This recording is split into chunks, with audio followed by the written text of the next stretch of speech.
hadhihi asma'u rijalin salihin min qaumi Nuh.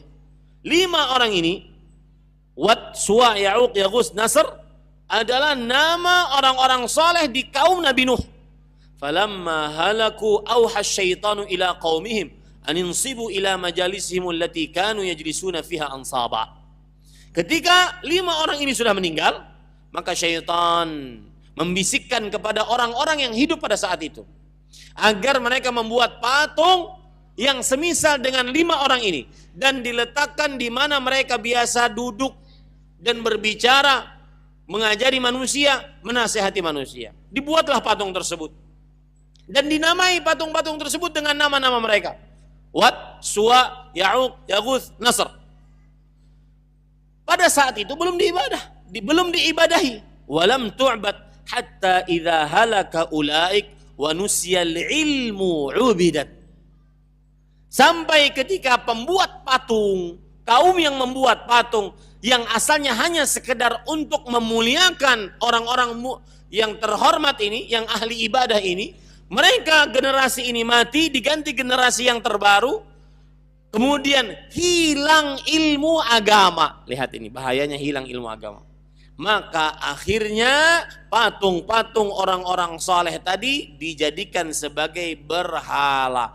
Inilah penyebab pertama paling utama terjadinya kesyirikan pertama kali di atas muka bumi semenjak Adam sampai Nabi Nuh alaihi wassalam.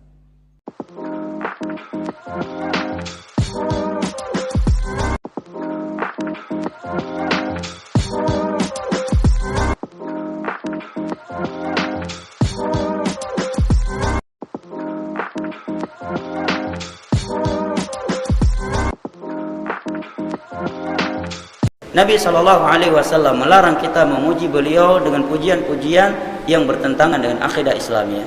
Oleh karena itu Nabi SAW menyatakan, la tatruni kama atratin nasara Isa bin Maryam walakin qulu Abdullah wa rasuluh. Jangan kalian menyanjungiku, mengagungkan aku berlebih-lebihan sebagaimana Isa diagungkan berlebih-lebihan oleh kaumnya Nasrani sehingga mereka mengangkatnya sebagai sesembahan selain Allah. Katakanlah aku adalah hamba Allah saja dan Rasulnya. Nabi kita adalah hamba Allah yang tidak memiliki hak dalam mengatur alam semesta ini, dan beliau adalah Rasulullah yang punya hak secara mutlak untuk diikuti dan tidak boleh dimaksiati. Wa ma arsalna min rasulin illa liyuta'a bi'idznillah. Nah juga termasuk pujian kepada Nabi Muhammad SAW. Kadang ada orang tuh aneh, jangan puji-puji Nabi berlebih-lebihan. Jangan puji-puji Nabi berlebih-lebihan. Pertanyaan saya, kira-kira kalau Nabi kita puji berlebih-lebihan jadi sombong enggak? Enggak ada. Kira-kira semakin syukur atau enggak syukur Nabi Muhammad SAW? Semakin syukur di masa hidupnya maupun setelah meninggal dunia. Tapi nanti kalau kita muji Nabi berlebih-lebihan, kan Nabi sendiri yang larang. Nabi sendiri yang melarang. Tuh, jangan puji aku berlebih-lebihan. La tutruni. Kan Nabi yang bilang jangan puji berlebih-lebihan. Udah Nabi aja ngelarang kok kamu bergaya muji berlebih-lebihan. Berarti kamu lebih hebat dari Nabi. Ini kan ada orang yang punya pola pikir semacam itu. Mohon maaf bagi yang punya pola pikir semacam itu, tolong gitu ya, hadisnya dibaca yang lengkap. Kemudian belajar sejarah Nabi secara lengkap.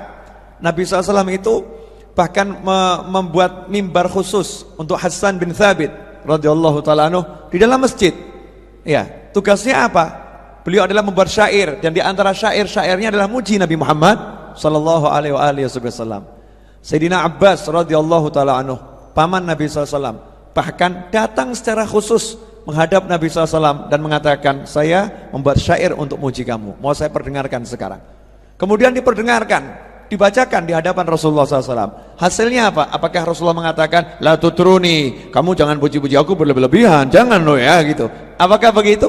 Tidak. Justru Rasul mendoakan, semoga Allah membuat gigimu tidak pernah rontok selama-lamanya, sehingga sampai meninggal dunia, usianya 80 tahun lebih kalau saya nggak salah, giginya masih utuh dan putih bersih, karena doa Nabi Muhammad sallallahu alaihi wasallam. Nah terus yang nggak boleh bagaimana? Ya baca yang lengkap hadisnya. Jangan puji aku berlebih-lebihan seperti ya orang-orang Nasrani memuja Isa putra Maryam. Itu yang nggak boleh gitu. Yang nggak boleh semacam itu. Memberikan pujian yang tidak sesuai, ya tidak sesuai dengan kenyataan. Ya kalau sesuai kenyataan, it's okay, nggak jadi masalah. Yang nggak sesuai kenyataan apa? Wong manusia kok dijadikan Tuhan. Nah itu nggak sesuai kenyataan. Kalau Rasulullah SAW kita puji, beliau adalah pemimpin kita, memang pemimpin kita. Sayyiduna, memang sayyid kita. Rasulullah kita puji, engkaulah penolong kami, memang penolong kita. Siapa yang akan nolong kita kelak di hari kiamat kalau bukan Nabi Muhammad sallallahu alaihi wasallam. Rasulullah SAW itu dalam sholawat, tabibi qalbi, tabibnya hatiku, memang betul. Beliau adalah dokter hati kita. Oh, kalau orang pergi ke rumah sakit jiwa aja tanya, dokter jiwamu siapa? Dijawab dokter fulan, ya dokter fulan atau dokter fulan. Nah it's okay, hal yang wajar-wajar saja. Kenapa ketika umat Islam mengatakan dokter jiwaku Nabi Muhammad SAW dikatakan musyrik? Kan aneh gitu kan. Kan tabibi qalbi, dokter hatiku Rasulullah SAW. Kalau dikatakan Rasulullah yang mengobati hatiku, memang betul Rasulullah SAW yang mengobati hati kita. Semua tentu dengan izin Allah Subhanahu wa ta'ala. Itu nggak usah dibahas. Kalau bahas yang begitu ya seperti ngomong sama orang yang nggak mudeng agama sama sekali. Masa ada orang mau pergi ke dokter, kita titip pesan, tolong ya nanti bilang sama dokternya ya. Ya dokter nggak bisa ngapa-ngapain, nggak bisa ngobatin, nggak bisa nyembuhkan, nggak bisa. Yang bisa Allah. Ya jadi obatnya dokter nggak manfaat. Ya dokter juga ilmunya itu nggak manfaat. Yang penting adalah ilmunya Allah Ta'ala. Nanti bilang gitu sama dokternya ya. Kira-kira bagaimana? Diusir sama dokternya. Anda salah alamat, silakan cari dokter jiwa, gitu kan ya? Karena Anda sakit jiwa. Gak usah diomongkan di hati itu kan. Pak dokter, tolong saya diperiksa. Ya, tolong. Keluhannya apa? Begini. Saya minta obat. Kita beli obat dengan keyakinan Allah yang nyembuhkan. Tapi obat kita beli enggak? Kita beli. Kita bilang sama dokternya apa? Kalau kita sembuh, kita bilang sama orang, dokter itu hebat. Betul kan? Apa kita bilang Allah hebat? Enggak kan? Kita bilang dokternya hebat, cocok sama dia saya. Sekali kasih resep beres. Padahal yang nyembuhkan siapa? Allah. Tapi kita nggak lupa kepada manusia yang dipakai sama Allah menjadi perantara sembuhnya kita, sehatnya kita. Sebab Allah sendiri mengatakan dalam hadis Rasulullah bersabda SAW, man lam yashkurin nas lam yashkurillah. Siapa enggak terima kasih kepada manusia yang berbuat baik kepadanya, dia belum terima kasih kepada Allah Subhanahu wa ta'ala. Bersikap berlebih-lebihan kepada orang soleh itu dari sunnahnya Yahudi. Dari sunnahnya siapa? Nasrani. Nah kadang-kadang kita belum benci terhadap Yahudi. Yahudinya memang Masya Allah. Tetapi tanpa kita sadar, terkadang kita terjatuh ke dalam perbuatan-perbuatan orang-orang Yahudi. Tanpa kita sadari, terkadang kita jatuh dalam perbuatan-perbuatan orang-orang Nasrani. Dan ini telah dikhabarkan oleh Nabi SAW. La tatba'anna sunnana man kana qablakum shibran bi shibrin wa dhira'an bi dhira'in hatta dakhala hujran dabbin la dakhaltumuh. Bahwasannya umat ini akan mengikuti umat-umat yang terdahulu satu jengkal demi satu jengkal, satu hasta demi satu hasta. Dan kalau seandainya umat terdahulu masuk ke dalam lubang biawak, kenapa di sini Rasulullah menyebutkan lubang biawak? Disebutkan oleh para ulama, lubang biawak itu adalah lubang yang sangat rumit. Begini, apa nih bahasanya? Berkelok-kelok. Antum pernah ke Padang, pernah lihat kelok berapa? Kelok 9, lebih kelok-kelok lagi deh. Iya, Rasulullah sengaja menggambarkan sesulit apapun ya, untuk bisa taklid dengan mereka, tetap akan ditaklidi, tetap akan diikuti. Ya, kalau lihat orang-orang kafir sana pakai rambut panjang seperti ini, di sini nggak ada rambut, sulit nggak diikuti. Kalau biasanya kita potong rambut save 20.000, nah kalau potong rambut kayak gini kira-kira berapa butuh biaya? Nggak cukup di Penayung, mungkin harus pergi ke Medan, harus ada begininya nih. Tapi tetap diikuti walaupun sulit. Tetap diikuti. Sadaqah Rasul sallallahu alaihi wasallam. Iya. Kemudian para sahabat bertanya, siapa mereka ya Rasulullah? Apakah mereka Yahudi dan Nasrani? Siapa lagi kalau bukan mereka? Siapa lagi kalau bukan Yahudi dan Nasrani yang memang diikuti oleh umat ini? Dan tidak ada yang selamat kecuali siapa yang diselamatkan oleh Allah Subhanahu wa ta'ala. Dan di antara sifat-sifat mereka yang disebutkan oleh Syekh, ya, bukan kata saya ya, kata Syekh adalah sikap berlebih-lebihan kepada orang saleh. La taqumu kama yaqumul ajim. Ketika aku tiba di hadapan kalian, maka kalian jangan berdiri sebagaimana orang ajam selalu berdiri, memuliakan rajanya, memuliakan orang hebat di antara mereka. Maka Rasulullah tidak mau sahabatnya berdiri memuliakan dia. Maka apa yang berlaku? Sayyidina Hasan bin Thabit ketika Rasulullah tiba, Rasulullah datang, masih tetap berdiri. Sahabat yang lain duduk. Mereka tak nak melanggar perintah Rasulullah, tapi ini Hasan bin Thabit dia berdiri. Lalu Rasulullah SAW melihat Hasan bin Thabit dan sahabat yang lain, kebingungan apa yang dilakukan Hasan. Hasan, kau tidak mau mematuhi perintah Rasulullah SAW? Maka Hasan mengatakan, qiyami lil azizi alayya fardun wa tarkul fardi ma hu mustaqimu ajibtu liman lahu aqlun salimu yara hadzal jamala wa la yaqumu. Katanya, aku berdiri kepada orang yang mulia adalah kewajiban bagiku, dan meninggalkan sesuatu yang wajib itu tidak benar. Aku bingung kepada orang yang memiliki akal yang sempurna, melihat orang seindah Nabi Muhammad akan tapi dia tidak mau berdiri. Maka seketika sahabat semua berdiri dan Rasulullah tersenyum kepada apa yang dilakukan Hasan bin Thabit. Hak bagi Rasulullah untuk tawadhu, itu hak Rasulullah. Rasulullah SAW untuk tidak mau berdiri di hadapannya, itu hak Rasulullah. Tapi hak kita untuk tawadhu, untuk apa? Memuliakan baginda Rasulullah SAW. Sebagaimana yang saya contohkan, bahwa sesungguhnya kalau ada guru di antara guru kalian mengatakan kepada kalian, kalau jumpa saya anak muridku jangan kau cium tangan, anggap saja saya ini sahabatmu, sendalku jangan diambil-ambil, kau duduk sama rata kepadaku, nanti kalau misalnya kau jumpa kepadaku jangan kau anggapku seperti guru, nanti saja kalau di majlis tak apa engkau menganggapku guru, tapi kalau di luar jangan, anggap saja sahabat. Esokan harinya dia berjumpa dengan gurunya, lalu katakan, hai bro, apakah ini benar? Apakah itu masuk akal ketika Rasulullah melarang kita, la taturruni kama atarratin nasara Isa bin Maryam? Ini hadisnya sahih, dikeluarkan Imam Bukhari, bahwa sesungguhnya jangan kau puji aku berlebihan. Dia katakan, oh hadisnya sahih, riwayatnya begini, riwayat dikeluarkan ini, jangan dipuji Rasulullah berlebihan. Kemudian apa yang kita lakukan? Apakah kita harus mengejek baginda Rasul?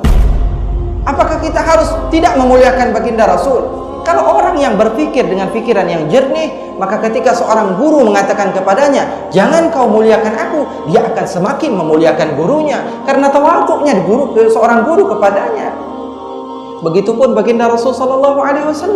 Rasulullah adalah pemimpin mereka yang tawadhu. Rasulullah SAW mengatakan, jangan kau puji aku, jangan kau berdiri di hadapanku, akan tapi para sahabat tetap berdiri, para sahabat tetap memuji. Baca hadis Bukhari, jangan setengah, bab ini kau baca, bab yang lain kau tak baca. Baca di kitab Bukhari juga bahwa sesungguhnya Hasan bin Thabit memuji Rasulullah dengan qasidahnya di dalam masjid Rasulullah sallallahu alaihi wa ala alihi wasallam. Dan Sayyidina Umar bin Khattab ketika itu marah. Sayyidina Umar bin Khattab telah mengatakan, apa yang kau lakukan wahai Hasan? Akan tapi dijawab oleh Hasan bin Thabit bahwa sungguhnya ini pernah dia lakukan di zaman Rasulullah sallallahu alaihi wasallam.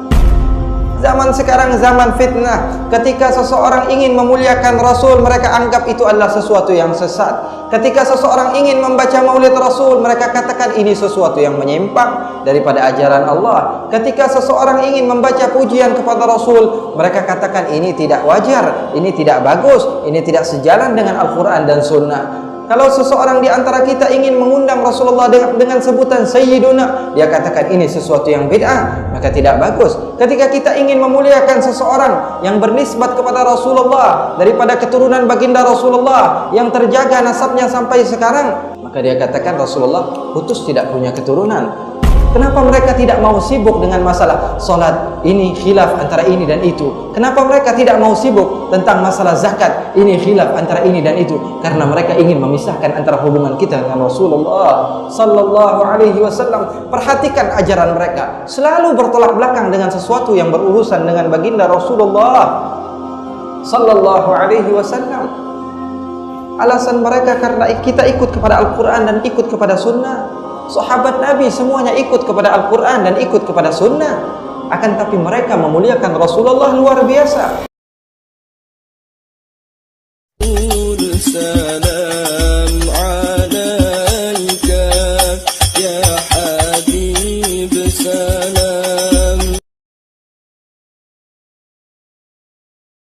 zaman Nabi Nuh alaihi salam, sebagian orang-orang terlalu berlebih-lebihan terhadap orang-orang saleh. Nabi Nuh alaihi salam mengajak kepada tauhid, mengajari manusia untuk bertauhid, beribadah hanya kepada Allah, meninggalkan sesembahan selain Allah Subhanahu wa taala. Kemudian mereka, kaum Nabi Nuh, terlalu berlebihan menghormati 5 orang yang dianggap saleh. Disebutkan oleh Allah Subhanahu wa taala dalam surat Nuh ayat 23. Wa qalu la tadharunna waddan wala suwa'an wala yaghutsa wa ya'uqa wa nasra. Mereka mengatakan, jangan kalian tinggalkan alihatakum, sembahan-sembahan kalian, dan jangan kalian tinggalkan waddan, wad, suwa, yaghuts, ya'uq, nasr. 5 orang saleh. Jangan tinggalkan Allah, sembahan kalian, dan jangan juga tinggalkan orang-orang saleh ini. Disebutkan, ahibati hafizakumullah, di dalam riwayat Imam Bukhari, Abdullah bin Abbas radhiyallahu anhu berkata, hadhihi asma'u rijalin salihin min qaumi Nuh. 5 orang ini, Wad, Suwa, Ya'uq, Yaghuts, Nasr, adalah nama orang-orang saleh di kaum Nabi Nuh. Falamma halaku auha syaitanu ila qaumihim aninsibu ila majalisihim allati kanu yajlisuna fiha ansaba.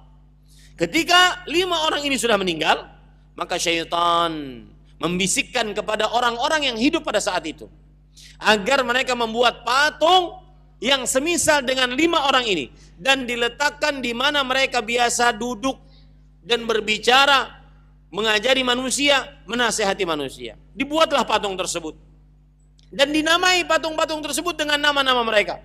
Wad, Suwa, Ya'uq, Yaghuts, Nasr. Pada saat itu belum diibadahi. Walam tu'bad hatta idza halaka ulaik wa nusyal ilmu ubidat.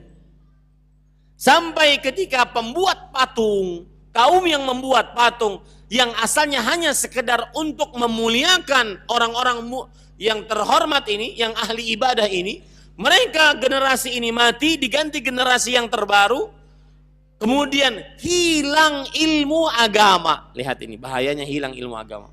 Maka akhirnya patung-patung orang-orang saleh tadi dijadikan sebagai berhala. Inilah penyebab pertama paling utama terjadinya kesyirikan pertama kali di atas muka bumi semenjak Adam sampai Nabi Nuh alaihi wassalam. Al-ghulu fis salihin, terlalu berlebih-lebihan di dalam memuliakan, mengagungkan orang-orang saleh. Bayangkan para ikhwah, Nabi kita Muhammad salawatu rabbi wa salamu wa barakatuh alaih, beliau memiliki 2 gelar saja, Abdullah wa Rasulullah.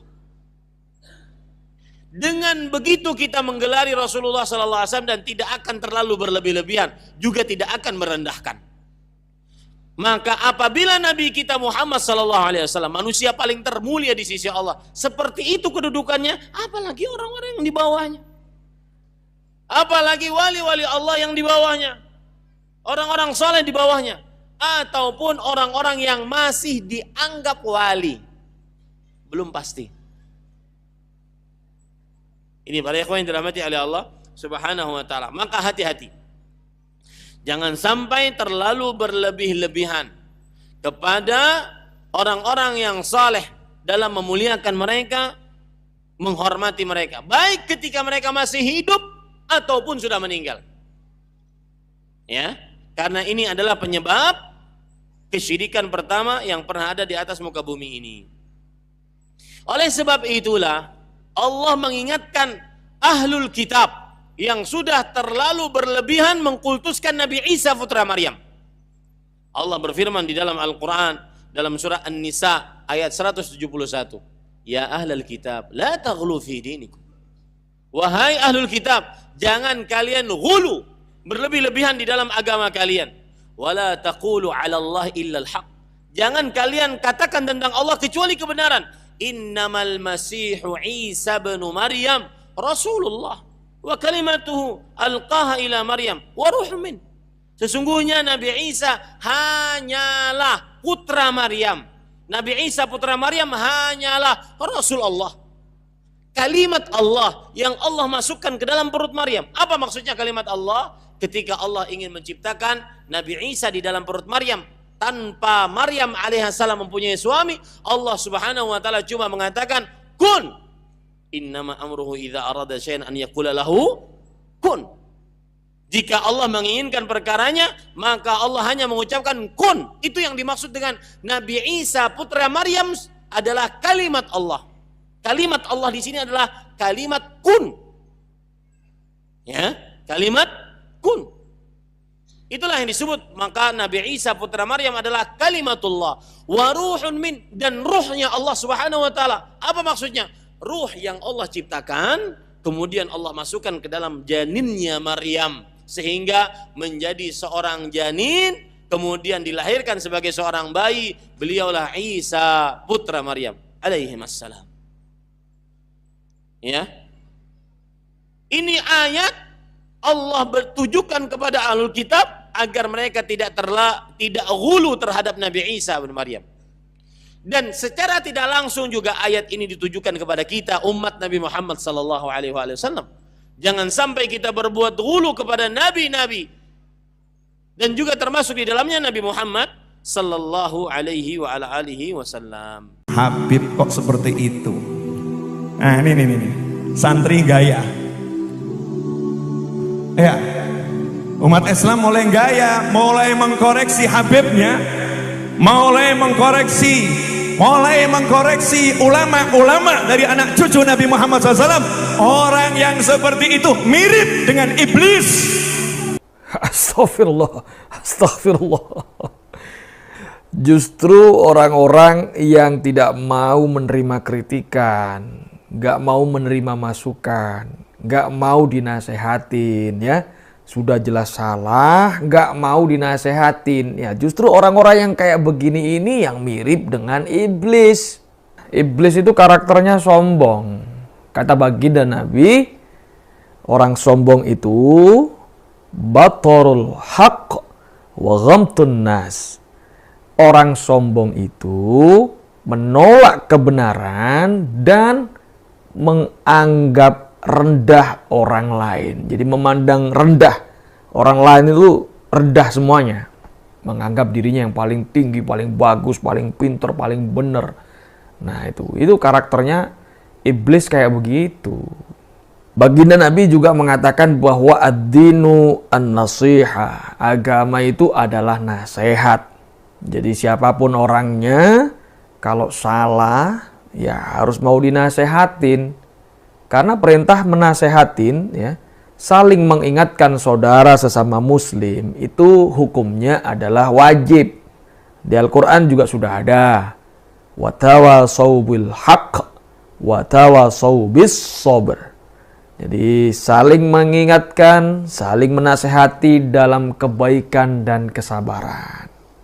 Nabi tidak membolehkan kita atau para sahabat waktu itu untuk ghulu kepada dirinya sendiri. La tutruni kama atratatil yahudu kama atratatil nasara Isa ibn Maryam. Jangan kalian berlebihan memuliakan saya seperti berlebihannya orang Nasrani memuliakan Isa bin Maryam. Kita wajib memuliakan Nabi alaihissalam.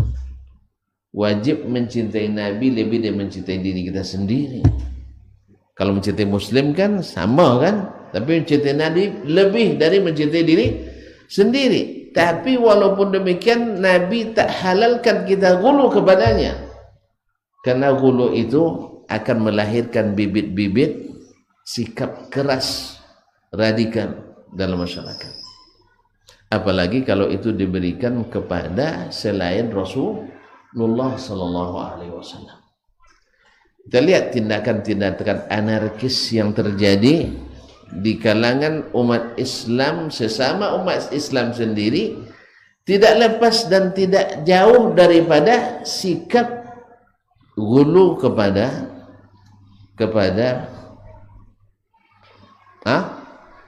panutannya, kepada mazhabnya. kepada alirannya.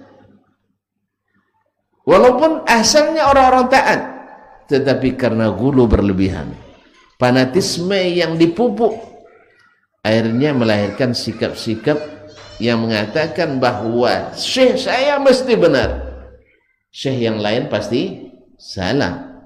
Aliran saya yang paling benar, aliran yang lain pasti salah. Kalau sudah sampai begini kaum muslimin dan muslimat dirahmati Allah SWT, lahirlah sikap-sikap keras, sikap-sikap radikal terhadap sesama muslim, bahkan sampai pada derajat menghalalkan darah. Padahal Nabi SAW jangankan antara muslim dengan muslim, muslim dengan yang non muslim, seperti akan saya sebutkan pada bagian yang ketiga nanti, orang-orang yang di luar Islam sendiri tidak semua dihalalkan darahnya.